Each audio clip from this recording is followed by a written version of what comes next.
2 அரசர்கள் அதிகாரம் 24. அவனது ஆட்சி காலத்தில் பாபிலோன் மன்னன் நெபுகத்நேசர் யூதாவின் மேல் படையெடுத்து வந்தான்.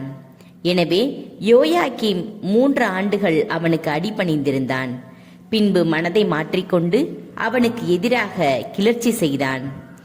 ஆண்டவர் கல்தேயா, சிரியா, மோவாபு, அம்மோன் ஆகிய மக்களினங்களைச் சார்ந்த கொள்ளை கூட்டத்தாரை அவன் மீது ஏவிவிட்டார். அவர் தம் அடியவரான இறைவாக்கினர் மூலம் உரைத்திருந்த வாக்கின்படி யூதாவுக்கு எதிராக அதனை அழிப்பதற்காகவே அவர்களை அங்கே அனுப்பினார். உண்மையாகவே ஆண்டவரின் கட்டளைப்படி மனாசேயின் பாவங்களை முன்னிட்டும் அவன் செய்த எல்லா காரியங்களை முன்னிட்டும் அவர் அவர்களை தம் திருமுன்னின்று தள்ளிவிடுமாறு இவையெல்லாம் யூதாவுக்கு நிகழ்ந்தன.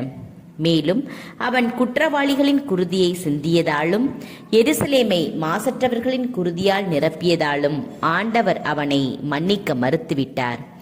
யோயாக்கீமின் பிற செயல்களும் அவன் செய்தவை யாவும் யூதா அரசர்களின் குறிப்பேட்டில் எழுதப்பட்டுள்ளன அல்லவா? யோயாக்கீம் தம் மூதாதையரோடு துயில் கொண்டான். அவனுக்கு பின் அவன் மகன் யோயாக்கீம் அரசனானான்.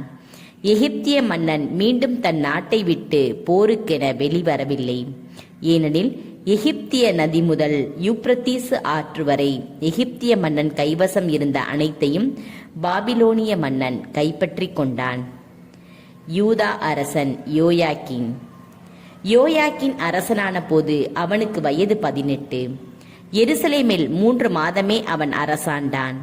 எருசலேமை சார்ந்த எல்த்னாத்தின் மகள் நெகுஸ்தா என்பவளே அவனுடைய தாய். யோயாக்கீன் தன் தந்தை செய்த அனைத்தின்படியே ஆண்டவரின் பார்வையில் தீயதெனப்பட்டதை செய்தான். அக்காலத்தில் பாபிலோனிய மன்னன் நெபுகத்நேசர் படை வீரர் எருசலேமின் மீது படையெடுத்து வந்து நகரை முற்றுகையிட்டனர். அப்பொழுது பாபிலோனிய மன்னன் நெபுகத்நேசரும் வந்து நகரை முற்றுகையிட்டிருந்த வீரர்களோடு சேர்ந்து கொண்டான். எனவே யூதாவின் அரசன் யோயாக்கீனும் அவன் தாயும் அவன் அலுவலர்களும் தலைவர்களும் அதிகாரிகளும் பாபிலோன் மன்னனிடம் சரணடைந்தனர். அவனை பாபிலோன் மன்னன் தன் ஆட்சியேற்ற 8ஆம் ஆண்டில் சிறைப்படுத்தினான். பின்பு அவன் ஆண்டவரின் இல்லத்திலும் அரண்மனையிலும் இருந்த செல்வங்களையெல்லாம் எடுத்து சென்றான். ஆண்டவர் உரைத்த வாக்கின்படி ஆண்டவரின் இல்லத்தில் இஸ்ரேலின் அரசர் சாலமோன் செய்து வைத்திருந்த எல்லா பொன்களையும் துண்டு துண்டாக்கினான். மேலும் அவன் எருசலேம் முழுவதையும் தலைவர்கள் அனைவரையும் ஆற்றல் வாய்ந்த 16,000 படை வீரர்களையும் சிற்ப கலைஞர்களையும் கொள்ளர்களையும் நாடு கடத்தினான். நாட்டில் ஏழை மக்களைத் தவிர எவரையும் விட்டு வைக்கவில்லை. மேலும் அவன் யோயாக்கீனையும் அரசனின் தாயையும் மனைவியரையும் அவனுடைய அதிகாரிகளையும் நாட்டின் தலைவர்களையும் எருசலேமில் இருந்து பாபிலோனுக்கு நாடு கடத்தினான். மேலும் வலிமை வாய்ந்த 7,000 பேர்களை கொண்ட முழு படையையும் போர்த்திறனும் உடல் ஆற்றலும் கொண்ட 1000 தச்சர்களையும் கொத்தர்களையும் அவன் சிறைப்படுத்தி பாபிலோனுக்கு கொண்டு சென்றான். யோயாக்கீனுக்கு பதிலாக அவனுடைய சிறிய தந்தை மத்தனியாவை அரசனாக்கி அவனது பெயரை செதேக்கியா என்று மாற்றினான்.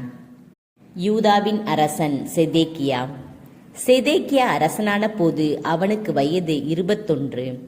அவன் எருசலேமில் 11 ஆண்டுகள் ஆட்சி செய்தான். லிப்னாவை சார்ந்த எரேமியாவின் மகள் அம்மூற்றாள் என்பவளே அவன் தாய். யோயாக்கீம் செய்தது போல் செதேக்கியாவும் ஆண்டவரின் பார்வையில் தீயதெனப்பட்டதை அனைத்தையும் செய்தான்.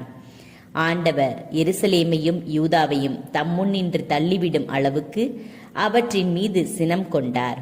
மேலும் செதேக்கியா பாபிலோனிய மன்னனுக்கு எதிராக கிளர்ச்சி செய்தான்.